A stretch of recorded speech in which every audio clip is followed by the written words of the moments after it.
You know, every successful mission, every big heist, it doesn't start with a bang. It starts with a plan. And in the world of cybersecurity, that plan always begins with one absolutely critical phase: gathering information. This is the art of reconnaissance, and trust me, it's the foundation for everything that comes next. And that right there is the whole game. This isn't about just firing up some tool and hoping you get lucky. No, this is about strategy. It's about knowing your target so intimately that you can see their weak spots before you even make your first move. Okay, so let's get our hands dirty. To really get a feel for how this all works, I'm putting you in the driver's seat. You're the pro, you've got the contract. So here's the deal. A company, MCDS LLC, just hired you for a penetration test. You've got the green light to test their website and anything else facing the public internet. The catch? You have zero inside info. Nothing. It's a total black box. That's a pretty big task, right? You've got the entire digital world in front of you. So where on earth do you even start?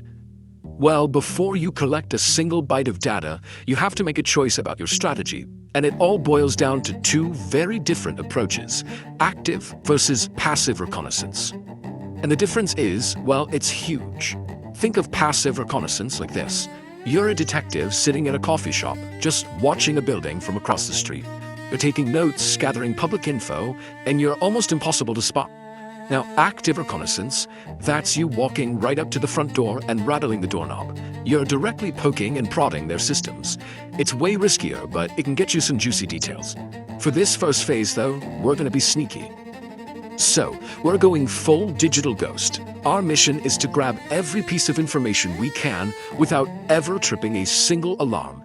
And this brings us into the fascinating world of open source intelligence, or what everyone calls OSINT. At its core, OSINT is basically the art of finding treasure that's just lying around in plain sight. You're not picking any locks, you're just using information that companies and people have already put out there, usually without even realizing what they're giving away. And you would be shocked by the variety of these sources. We're talking way beyond just a company's main website. Think social media profiles, job postings that spilled the beans on the tech they're using, public records. But honestly, one of the most surprising goldmines is something that's supposed to keep them safe: their own security certificates. Yeah, I know it sounds totally backward, right? A digital certificate is all about creating trust and locking things down. So how in the world could it betray the very system it's designed to protect? Well, it's like this. That little padlock you see in your browser, that's thanks to a TLS or SSL certificate. And to work properly, that certificate often has to list all the different domains and subdomains it's good for. For a massive company like Google, that list is basically a treasure map. It's a pre-made guide to their entire online kingdom, from cloud services to app engines and everything in between. And that map becomes useful immediately. You can take one of those names you found, say Netflix.com, and run a simple little command called NSLOOKUP. It stands for Name Server Lookup. And boom, just like that, you have their IP addresses. These aren't just website names anymore. These are the actual numerical street addresses of their servers out on the internet.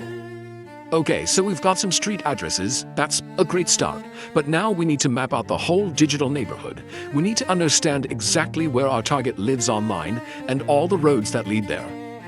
We basically just did this with our NSLOOKUP command, right? We have the digital equivalent of a house number. So the next question is, who owns the whole block?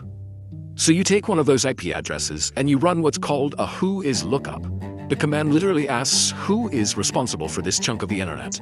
It's kind of like looking up a property deed.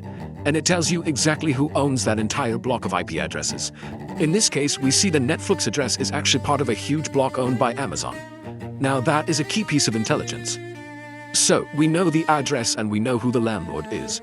Now, how do we physically get there? A command called traceroute does exactly what it sounds like. It traces the route your data takes across the internet hop by hop. It shows you every single router your data passes through to get to its destination. It's like getting a perfect turn-by-turn GPS map of the digital highways leading right to their front door. Okay, so at this point, you are swimming in data. You've got names, addresses, routes, server owners. It's a lot. And now comes the most important part of all: turning that raw data into a real, actionable blueprint for your attack. And this is so important to remember. All those little bits of data you found, on their own, they're just noise. The real skill of a pen tester isn't just finding that stuff. It's seeing the patterns, connecting the dots, and turning all that chaotic noise into clear, useful intelligence. Now, luckily, you don't have to do all this by hand. You've got some seriously powerful tools in your kit. You've got things like the Harvester, which can scrape the web for employee names and emails.